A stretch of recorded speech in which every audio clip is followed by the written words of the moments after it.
Really good to see everyone's faces. Welcome. Hello. I hope you're all looking after yourselves in this crazy time. I just want to take at the top of this to just introduce Jen. Have Jen introduce herself and explain who she is. And we had a little bit of a rival story in our last meeting, but where did you come from to get here? Right. So, hi, I'm Jen. I actually, before coming here, I was working at an international design consultancy called IDEO. I've been there for about 15 years as a writer, brand strategist, and a senior design director, ultimately. And IDEO is the kind of place where they use the power of design to sort of make things better in the world, whether that's an organization or a product or a system, applying this methodology of design thinking to whatever problem is at hand to sort of move things forward, which seems like a good skill to have right now. Yeah, so we're gonna spend a little bit of time sort of thinking through that as a group. Thank you so much, first of all, to all 90 of you and hopefully 160 at some point for turning up to the first of these calls. We're going to try doing them week by week. Next Tuesday, March 24th, March 31st, we've got Stacey Peralta coming, who is a filmmaker, a skater, a surfer, and he's a pretty interesting guy, and he's going to be talking to us about going forward in the face of distraction and uncertainty and how his life experiences shed light on that. The following week, we have Daka Keltner, the founder of the Greater Good Science Center, is going to be talking to us about how you might use AWE, A-W-E, to help yourself manage stress and anxiety and uncertainty. Plus, probably pointing us to a bunch of resources that the Greater Good Science Center has available for us to kind of read and digest in this time of self-isolation. And then on April the 14th, we have Barb Waxman, who is going to be running through her 5 essential elements. And she will explain to us all what that means. But Barb has been one of our repeatedly most successful teachers here at the Academy. So I'm super excited to have her come and share with us for an hour. In terms of these sessions, we're in design together with you. We've never really had to do anything like this. And so feel free to write to me, Leslie or Zoe with feedback, with ideas, with commentary, with suggestions, with whatever, as we kind of process this idea, as we process this concept. I think right now, we want it to be sort of fairly low key in terms of not highly produced, not highly produced invites and so on and so forth. And really just to kind of create a cadence where we share, where we connect, where we come together, think together, and maybe also share wisdom for each other. As a personal kind of goal for these sessions, I would love to see how we as a community, as a group of people, might also be able to create content that we share out to the wider community. So I'll go into that further today, but to see how we might also co-create content, share wisdom together. Okay? So with that, let's jump into this idea of mindset in the time of coronavirus. Mindset is pretty foundational to the Academy. We get a certificate in mindset management. So we wanted to start there. I don't know about you guys, but I have been everything from completely off my head, freaked out and insane, to really zen and mellow about what's going on right now. In my own life, actually interestingly, as in Jen's life, we just put houses on the market, either through Baja Sage, which is one of the projects I'm running, or actually my home in Marin in Mill Valley, as did Jen. Yeah, my home in Oakland is supposed to be on the market now. Yeah, so crazy times, right? Crazy times. And for every story I have, everyone on this line has another story of something that's kind of freaking them out or making them anxious. And so very often at the Academy, we have this sense of like being in this golden bubble where it's easy to do these practices and to do well. But actually, when it gets down to it and when you are locked in your home and the media is going berserk, how do you maintain your mindset? How do you kind of maintain your sanity? Just to quickly recap, mindset comes from Carol Dweck's work. How we've used it in the academy is to sort of look at the difference between having a fixed mindset where you are trying to prove yourself, right? It's like, I know that I'm good at this, I know that I'm important, or I know that whatever, and I need to prove it to you, versus a growth mindset, which is focused on trying to improve yourself. So I want to learn, I want to do better, I want to be better. The kind of, the reason we're so interested in this growth mindset is the idea that it actually increases our ability to walk the path. Erin Taylor last week mentioned this idea of there being a path which kind of can broaden if you use your practices, if you keep an open mindset, if you keep a growth mindset. This would seem to be particularly important right now, because if you are out of your flow channel, if you are out of your ability to be in flow, you kind of drop into that sort of fear and anxiety state. And if you don't do anything, you drop into that kind of boredom state. So that's kind of what we're exploring in terms of how we might kind of stay in our practices and stay present to what the hell's going on with us, so that we can be in a growth mindset, so that we can possibly find flow in a time that feels a little bit distracting and a little bit difficult. I have good news. In terms of having a growth mindset in these times, I was on the telephone recently with a mentee of mine, a young guy who's running an investment fund, a real estate investment fund. He's in his early 30s, and he was freaking out. This was like the world was going to end. We were going to go to war. Nothing is ever going to come back again. And I found myself in this place of kind of recounting stories of my own past where, you know, I'd seen revolutions in Venezuela. I've been through financial crises. I've been through business crises and so on. And I know that you also have some pretty harrowing tales, you know, where perhaps the end doesn't seem in sight. And when you're in it, you just don't understand how on earth you might emerge from something like this, right? Yeah. I mean, we're learning this back and forth too. Like, that's a huge time. I was thinking, because we were talking about this earlier, and I was like, when else have I felt this kind of darkness all around that's impossible to pull yourself out of? And it was reminding me of my own like really personal catastrophe of going through a divorce.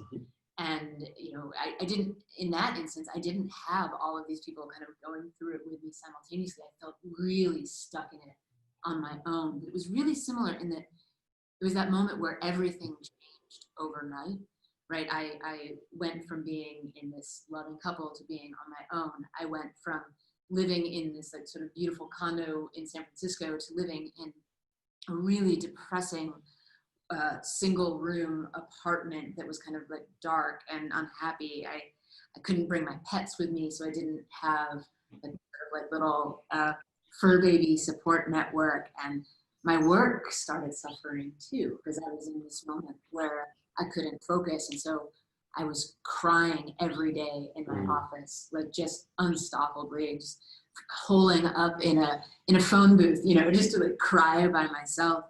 And I realized that I was stuck in this cycle. I was stuck in that bad place. The only thing that was going to get me out of it was starting to take these little steps, even if I didn't know where they were going to lead.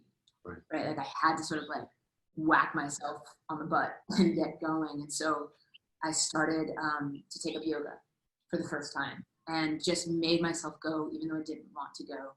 I got myself to go see a psychiatrist for the first time when I'd only gone to see therapists before, so I could get on some antidepressants for a while, because I started recognizing this is what depression feels like, and I have to get myself out. I started walking, and then walking turned to jogging, and I became a jogger for the first time in my life, that was weird in and of itself.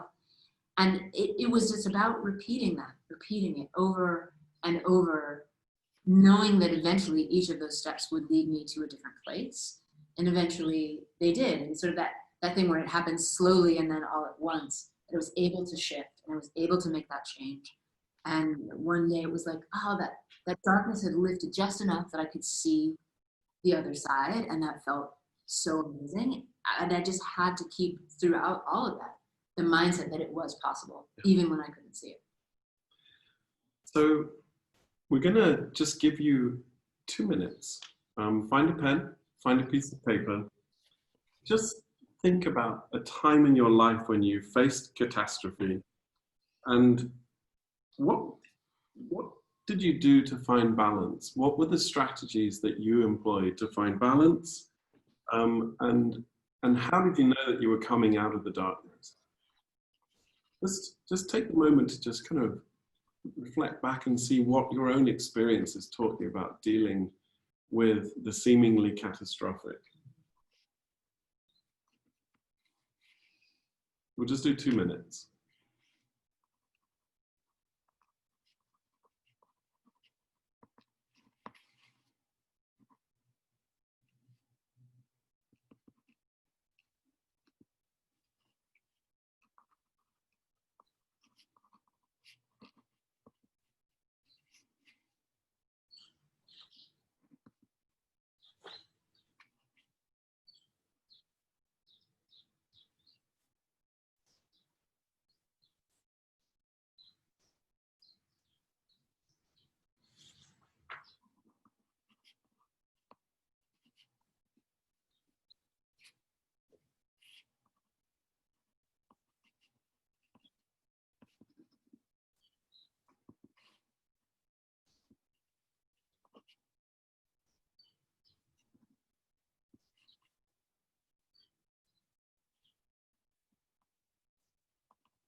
Take another 30 seconds.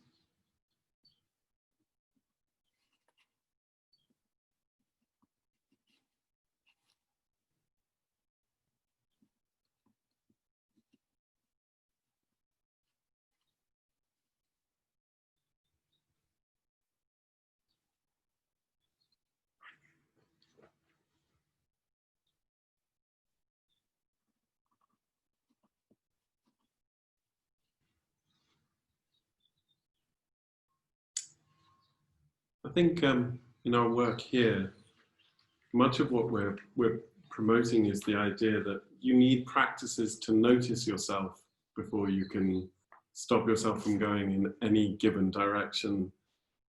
We have this strange social isolation experiment going on here at the Academy right now, where 6 adults and 5 kids are locked in together for the next however many weeks it is. And we're like, well, we could use this as a way of sort of really understanding how we might stay centered, create a set of practices that really work for us as a group, and see how that works. So we spend every morning at 10 o'clock, we have an isolation circle where we sit apart from each other, but share circles. Are virtual isolation circles an option? Are there ways that we might come together with people in this group or in our own family groups, just to do a morning check-in and see how we're doing? I will say that for me personally, sharing that kind of journey between fear and hope with other people is very comforting. It's proven to be incredibly heartening for me to see other people who are also struggling with the same concerns, with the same fears. We've kept on trying to do a sequence of practices, whether it's learning.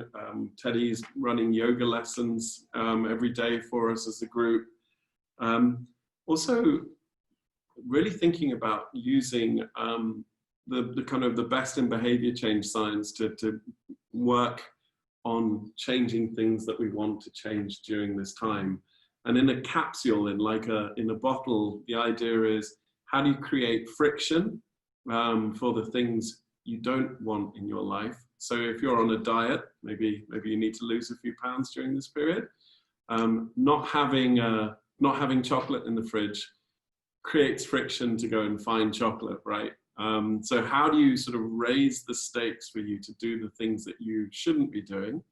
And how do you lower the stakes so that the things you do want to do become effortless or frictionless.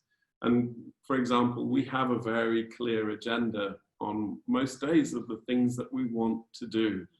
And once you put that agenda in, the decision making from doing it goes away. It's just what you're doing. It's in your agenda.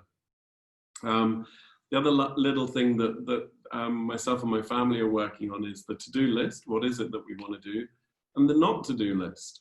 What is it that we don't want to be doing? You know, sitting reading endless media posts and worrying and kind of freaking out. I want to spend another few minutes talking to Jen as well, because Jen has a very different way of approaching this based on her design background. Design thinking also informs people on how to change businesses, products, the world. How much is there knowledge that you could drop on us? Absolutely. I mean, I think when you think about the word design or design thinking, it can sound really like something that other people practice, like, oh, you're a designer. When in fact, designing is largely about noticing our world and understanding it, and then just taking steps to deliberately change something, because everything is design. You can either just do a conscious way of designing it, or by not designing it, that's also designing it. So you can apply these in everyday life and all of our decisions. And one of the things that I learned from being a designer, creating behavior change programs for my clients, for the world at large, is it's important to remember that behavior change is a journey, right? If you want to change something, it doesn't happen overnight. Everybody knows this from, I'm sure, their own experience. It just doesn't happen all at once. And there's usually kind of three big stages of it happening. And the first stage is just awareness, meaning I realize, oh, there's something that I need to change. There's a reason that I need to change this. Then you sort of go into this moment of initiation, which just means, okay, I'm actually taking the steps to do it. And then there's the stickiest, hardest phase of all, which we just call maintenance, meaning I have to keep this up. I have to keep that change going somehow, even though all of these other forces are kind of working against me. And in each of these phases, in each of these moments, you have the opportunity to design things that will either buoy you up and keep you going, or push you down and make it harder. So the candy example, right? If you have candy in your fridge, you're going to go for that. And just the act of removing the candy is an act of design. You're designing this system that's going to work better for you. So if I want to, everyone knows the classic example of, I want to work out in the morning, so I put my shoes next to the bed, and that helps me not have to think about it anymore, and just sort of creates that frictionless experience to make that happen. And I think that this is also where this mindset of having a prototyping mindset, having a growth mindset comes in. Because as you figure out what are the things that buoy me up and what are the things that push me down in this behavior change, you're going to fail, right? You're going to try something that doesn't work for you.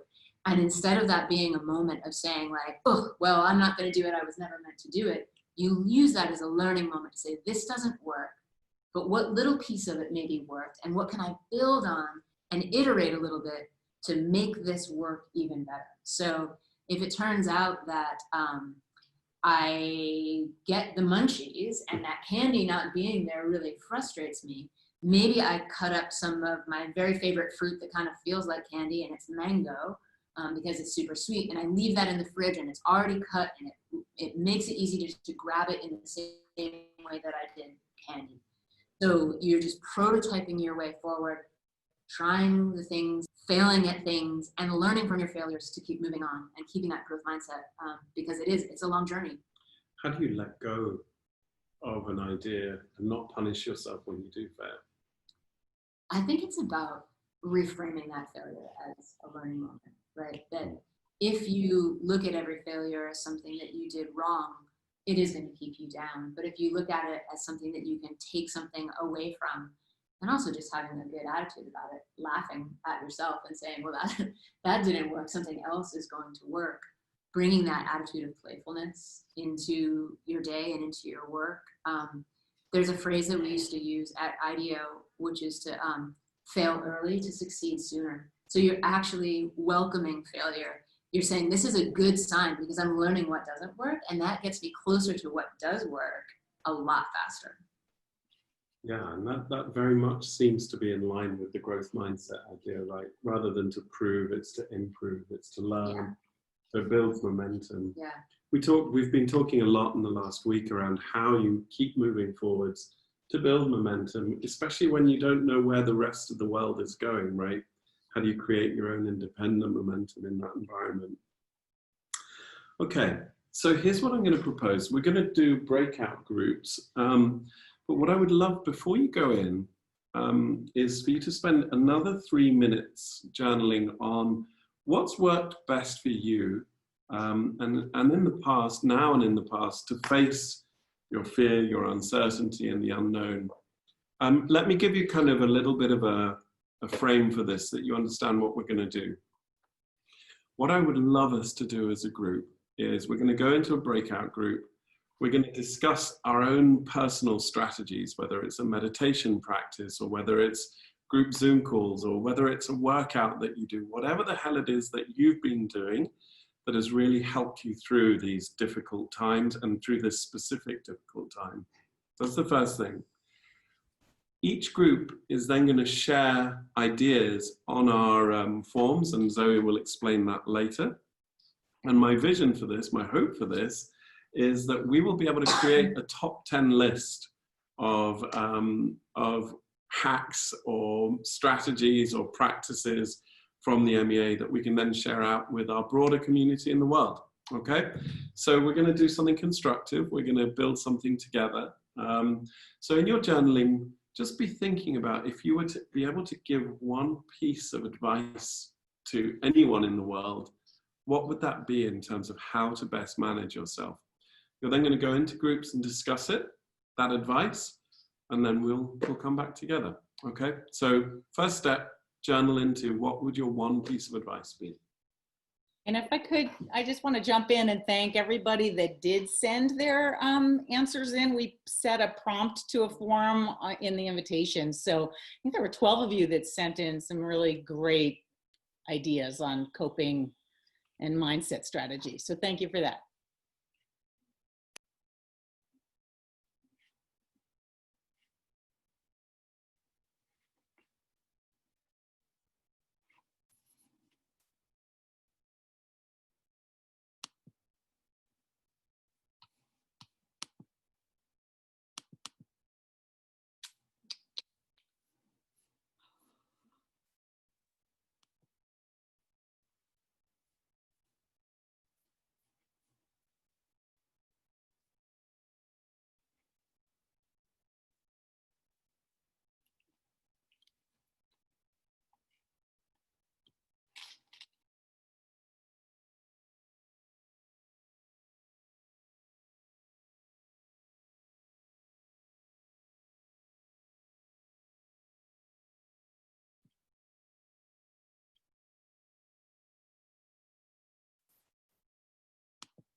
Jeff, let me know when you want me to put people in breakout.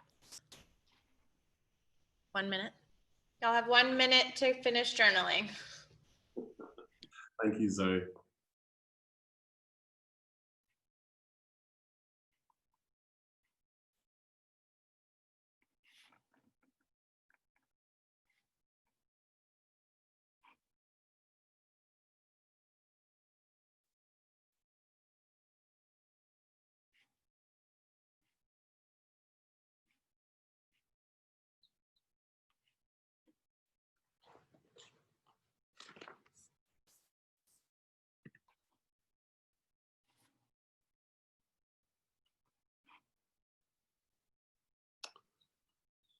Okay, Zoe, before you put everyone into breakout groups, let me just remind you guys what we're going to do. You're going to have 20 minutes. You'll be in groups of either 3 or 4. And each one of you is going to share your idea. What is it that has worked best for you to manage your mindset, to manage yourself? And then what I would love is to decide as a group how many of those ideas you'd like to post up on the MEA forms, so that we can then cull them together and come up with 10 suggestions and 10 ideas. So what I would propose is, if you've got 20 minutes to talk, that would give you between 4 and 5 minutes each to speak, depending on the size of your group, about your idea. And then between 4 and 5 minutes to, not quite, but you know what I mean. Between 4 and 5 minutes to discuss which one you would like to share with the broader group on the document, okay? And lastly, who is going to be responsible for writing it up, for typing it up, okay? So the output of this breakout is that you'll have shared your ideas, and you'll have either nominated 1, 2, or all 3 of them to share with the rest of the community, and who's going to write those up. Is that clear? So there will be a link shared in the group chat when we come back to the bigger group for you to add those to the Google form. And if I have time, I will try to go through all of your breakout groups and share the link there so that you can do it there. If you have any questions, don't hesitate to chat or ask for help in the breakouts. All right, you're gonna get prompted. Ready, steady, go. Open all rooms.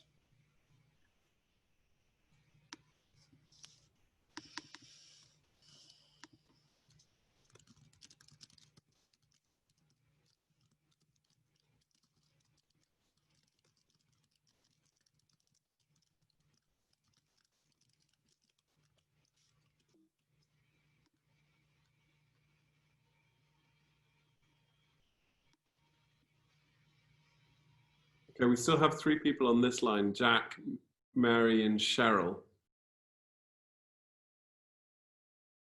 2, and Tony. Hi, Tony.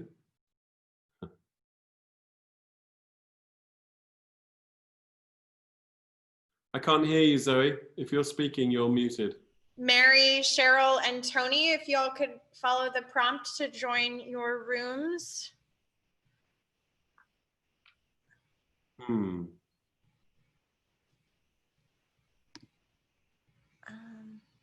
But Cheryl can't. Could Tony and Mary?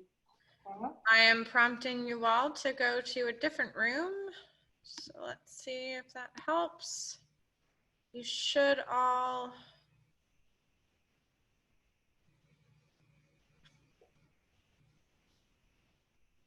There we go, Mary and Tony.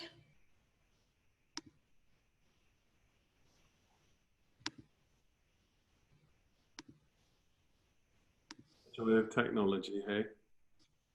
There should be a little pop-up that comes up on your screen. There we go, Tony.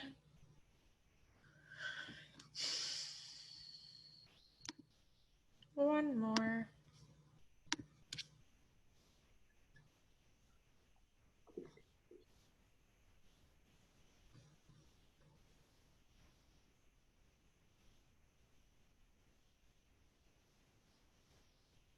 There we go. Everybody figured it out. Are we winning? Thank you, Zoe.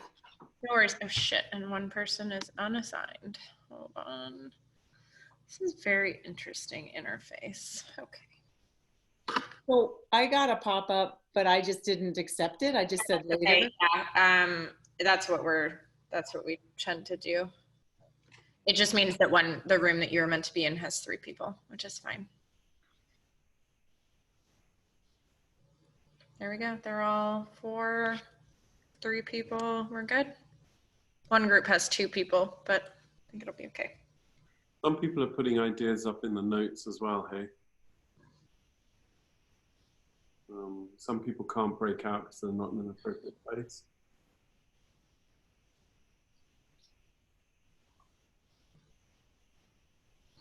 It's okay. They also got everyone got the link, so we will start to see more responses come through.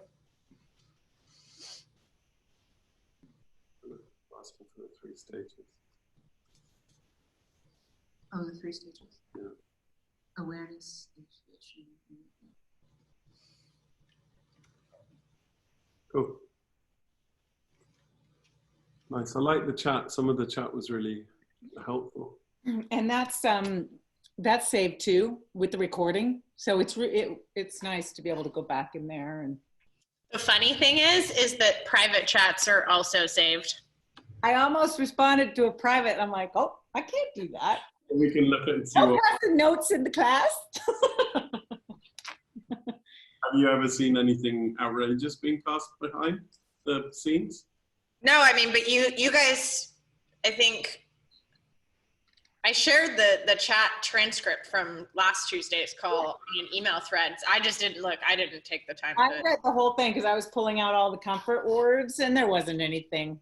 No. But now that I know, like I've been on other Zoom calls at a previous job and I hope they didn't record and look back because I did some inappropriate shit with. Okay, so I have a timer running, so I propose we get them back in 14 minutes. Okay, at 20 past, perfect. We'll have 10 minutes just to sort of chit chat. Perfect. And remind them about Stacey next week and call it quits. Good job, you guys. I'm really enjoying this. That prompt around just asking, we've all been here in a sense before. What did you do then? And to your point, Jen, mine was through divorce as well. And it was like, it was so easy to remember all the things that kept me alive at that point. And I'm looking at the list going, that's something I could be doing every day, all the time. You know, it's extreme self-care. And yeah, that was helpful and a good reminder of. I think an interesting thing though that I keep like thinking about is like that this is, everyone is going through the same, you know, it's not just you and your divorce or you and grieving the loss of a loved one. It's everyone in the world almost going through. Hold on, I have to go to it. Malin Clark in Breakout Room 22 asked me for help. Be right back. It's actually really helpful knowing that everybody's going through it for me. Well, yeah, that's true. When you like just even interfacing with anybody every day, like you just don't know what their thing is, but just assume that they have it because we all do, you know, whatever that. I think one of the things of being here is even the most well-rounded, well-balanced, successful and incredible people come in here and offload stuff and you're like, crap, we don't need coronavirus to realize that we're all in this together. You know what I mean? It's true for everyone. I work this hard because my mum didn't love me, or you know what I mean, or because my dad beat me, or because whatever it was. It's just fascinating. Yeah. I'm curious to know, Zoe, what was that? Oh, I see Jane. We have a couple of people on the line, Michael and a blank screen.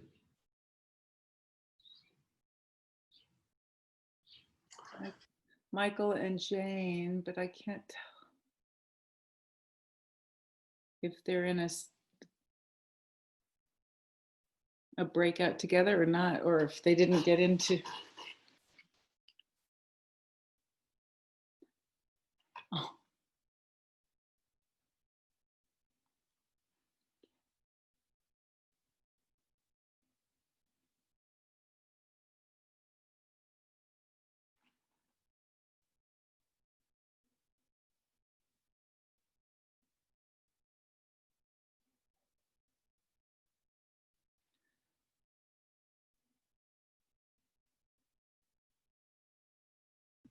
Jane, can you hear us? Are you?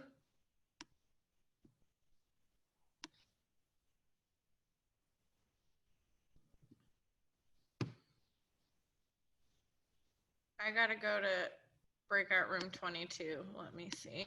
Okay.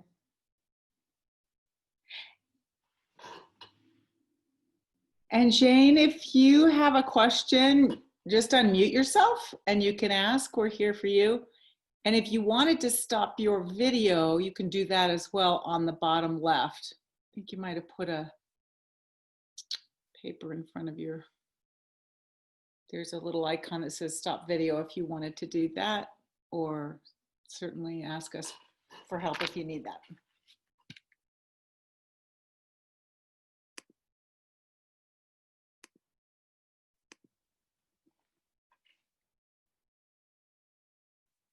Zoe? Yep. I'm just curious to know what they need. Like what are they asking? There was like a technical issue. Diane was in, it looked like she was in 2 rooms. I don't know how, but she had like audio from one room coming out, but she was in another room and she couldn't hear anybody. That's strange. So what did you do? I just moved her to another room. Okay. And I'm going to go into that one and make sure that it's okay. I'll be right back. Okay.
I can't, I'll tell you about it after. It's okay. Okay. Oh.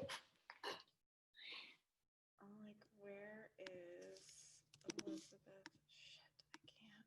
Well, and I see, is Nancy and David, when it shows on the side, the participants, they're showing on our list, but I don't see them. But it's because I think they dropped out and then they rejoined, and you can't like add them to breakout rooms. Yeah, I got kicked out. I have a really unstable internet connection here because everybody's working from home. So I got kicked out. So that's why. Sorry about that. Oh, no, it's not your fault. I think it's my internet connection. It was showing No, I know. unstable notices the whole time. I would have liked to have put you back in one, but at this point. Shoot, sorry, Nancy. Oh, it's all good. You sound like you're like sitting right next to me. It's so clear. For now, we'll see what happens. My poor husband's been getting kicked off conference calls all day today. So. Oh no. Well, and like we said last week, there's just a surge in Zoom business with all this virtual meeting, and so I think that some of that could be on their end too. Yeah. It's just, it's all good. I was able to get back in. I had to try a couple of times, but it finally worked the second time. So it's all good. Good. I think we're close to wrapping up breakout group. Yeah.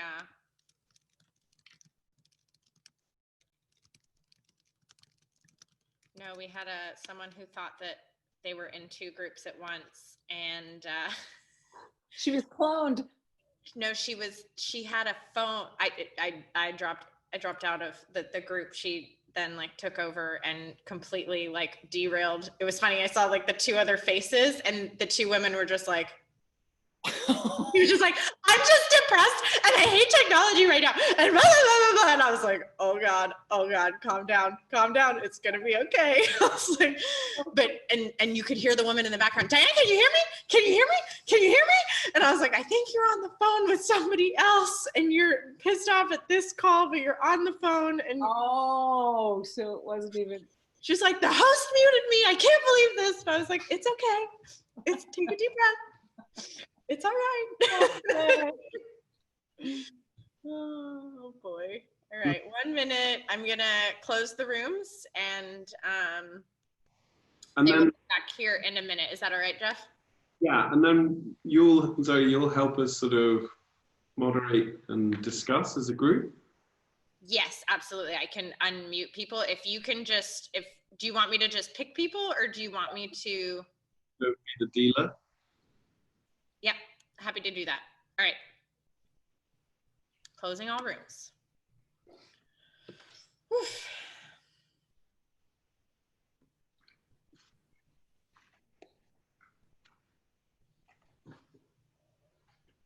Hi, Elizabeth.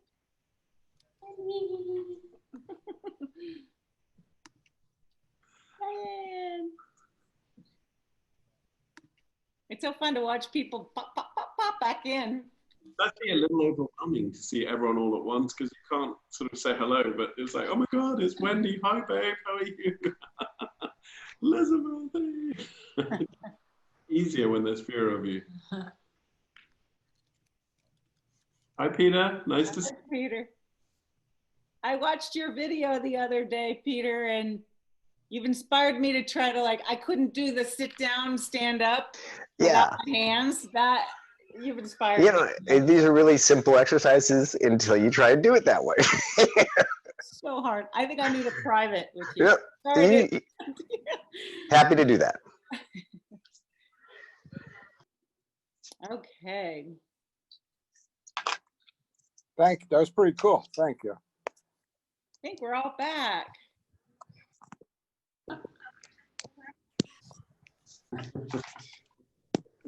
All right, back to you, Jeff. Are we back together again? Yes, we are. Yeah. Fantastic. What did you guys learn?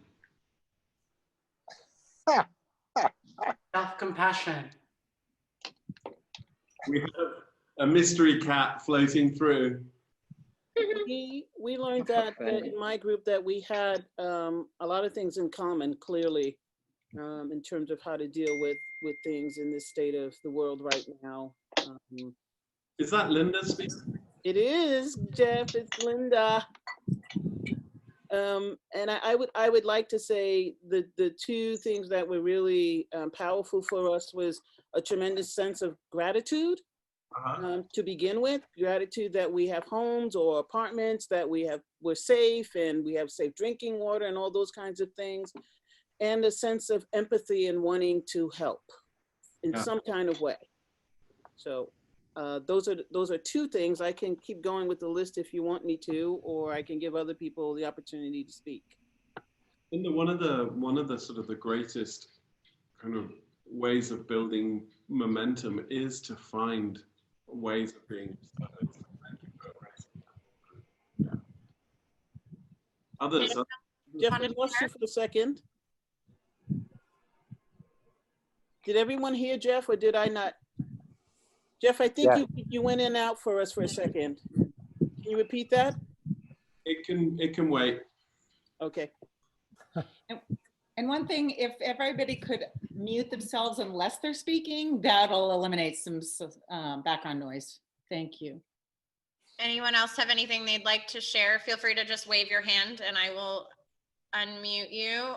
Awesome. David, if you'd like to share from your group. There we go. Yeah, it was kind of fun. Jeff, hi. Oh God, so good to see you guys. Oh God, Ingo and Mary. Oh my God, all my pals. Yeah, it was funny, and it kind of happened at the moment where that cat walked by. So one of the things that we came up with here. So Carla, who was in my group, which I just loved. At the moment that cat walked by, it reminded me, the first thing she said was, find a way to be silly once a day. Now, of course, I can't limit mine to only once a day, but I get the sentiment. So dance like you don't care, imitate something, just be goofy once a day. And we also were talking about how some people are doing either online happy hours, which I think is really great. And there's even, it was Mike, who was in Australia during our call, in bed, telling us that he has a neighbor with a huge backyard. So people get together and they sit about 6 to 8 feet apart every day, and they just share ideas and they have a drink together. And the thing that I like to do is humor gets me through everything. Of course, as I know Jeff knows that about me. Humor and doing something normal. I always think of that movie, Oh God, where George Burns appeared to John Denver, and John Denver freaked out, and George Burns handed him a razor and said, here, shave. And John Denver said, what? Do something normal.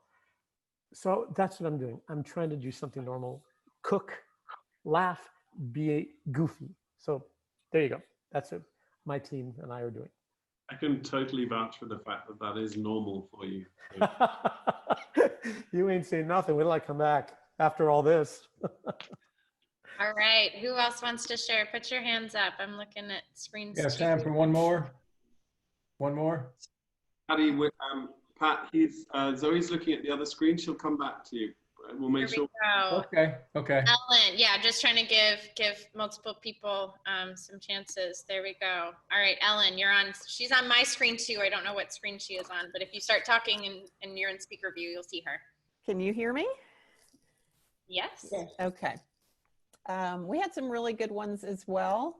Kathy from our group said she's doing one thing every day that challenges her and one thing every day that's comforting.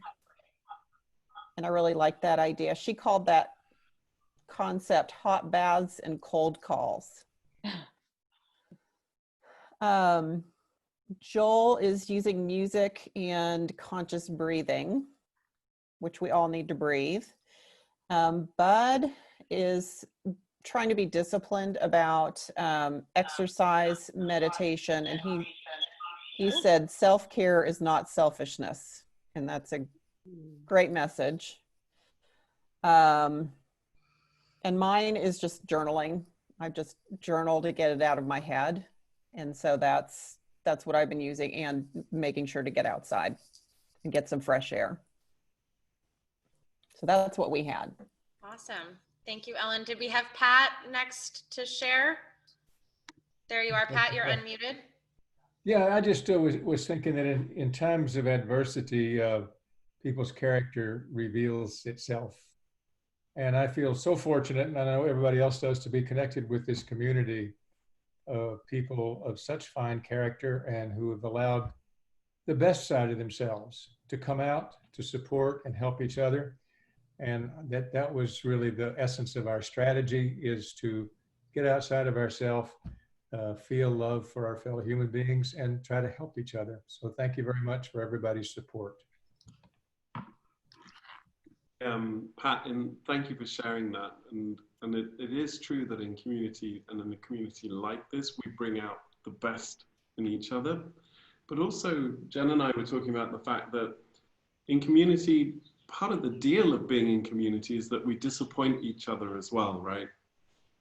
We are not the human beings that we sometimes want to be. We're impatient, we're fearful, we're angry, we're small-minded. And part of the joy of being in community is that there's the trust that we will be held through that and forgiven for that, right? So I think it's both sides of those things that we get to have the best of ourselves brought out and the worst of ourselves, and still know that we're kind of held. Yeah. Others. Well, you haven't seen the worst side of me yet, so we'll test that, I hope, sometime.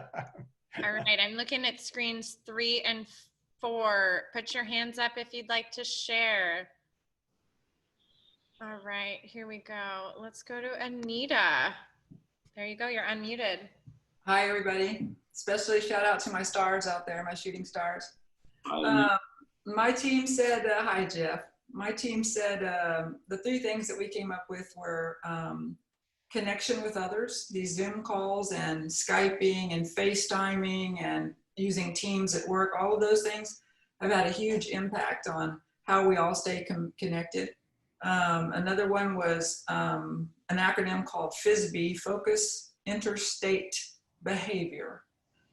So what you focus on develops an interstate within you that then leads to a behavior. And so focusing on the right things, like we did at MEA, and the example Pat gave was sitting on the deck looking at the ocean, and that state that it creates and then the behaviors that come from that are very different than focusing on the news or the politics and the emotion that creates and the behaviors that takes on. So by focusing on the right things, it helps a lot. And then Katie said that moving forward, and the way she put it was getting through it means going through it, right? Just keep moving forward. Don't let it stop you. And so those were the kind of the three elements that we talked about on our team. Thank you for sharing. I love playing Frisbee together. That's Ultimate Frisbee. Ultimate Frisbee. Who's up next? All right, let's go to my last page. Put your hands up if you'd like to share. I have Elizabeth, who's been asking on page 1 very patiently since the beginning. Yes, go for it, Elizabeth. I'm unmuting you. There you go. Oh, and you're doing a fun.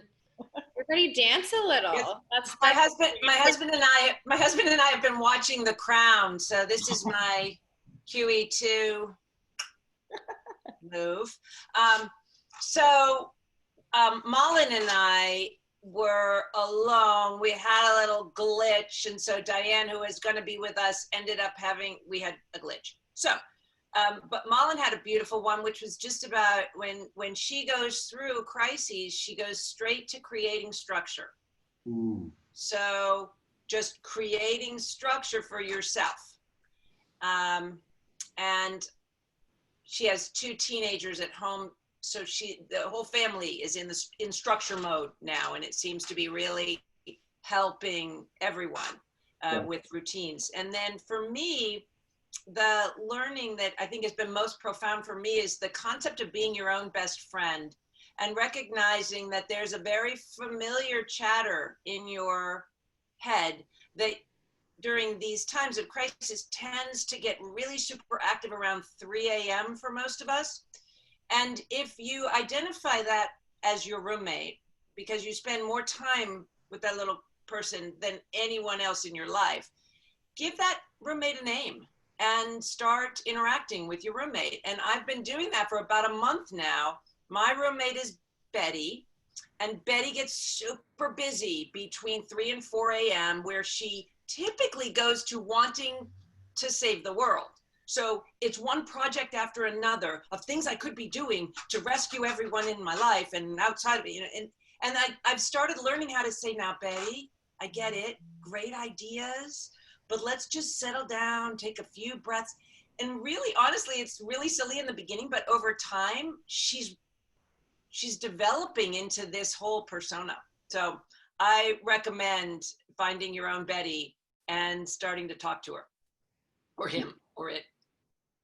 So we have hit time. Many of you haven't had a chance to share. Please, if you have something that you feel wasn't said or that would be rich to share, please share it on the form.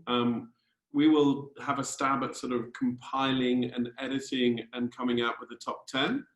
And then we'll publish it on the Facebook group and maybe on Wisdom Well as well, if it goes well. So thank you for sharing your wisdom, you guys. That's exactly what this is all about. Any closing thoughts from you, just that you'd want to share with the group? I guess I've just been thinking of encouraging everyone to try new things, fail at those new things, laugh at your failure and take what you can from it, and then try to make it even better, just to not be afraid to keep moving forward in that way. Thank you. Yeah. Leslie, anything that we need to be thinking about? Just to stay tuned for next week, because there's more of this. And I think you had mentioned who's ready for more? Yay, look at that. I'm excited for this. It just feels like we're kind of a little bit more back in the classroom, and I love it. And so thank you, Jeff. And so same time next week, we will send out an invitation again with another registration. You will also get a recap of this call on Thursday, right? So we were going to send that on Thursday, an email with the recording if you want to go back and listen to any of it. So yeah, that's all I had to say. It's great to see everybody. Zoe, anything from your end before we drop off? No, the link is in the chat right now, and feel free to click through that. Once the chat is closed, if you haven't clicked in it, just go into your email and look for the email where you registered for this. There was a link in there. So submit your feedback, and thank you all so much for joining. Beautiful. I'll speak with Stacey Peralta. I'm freaking stoked to have him on. So I hope to see you guys there. Thanks, everybody.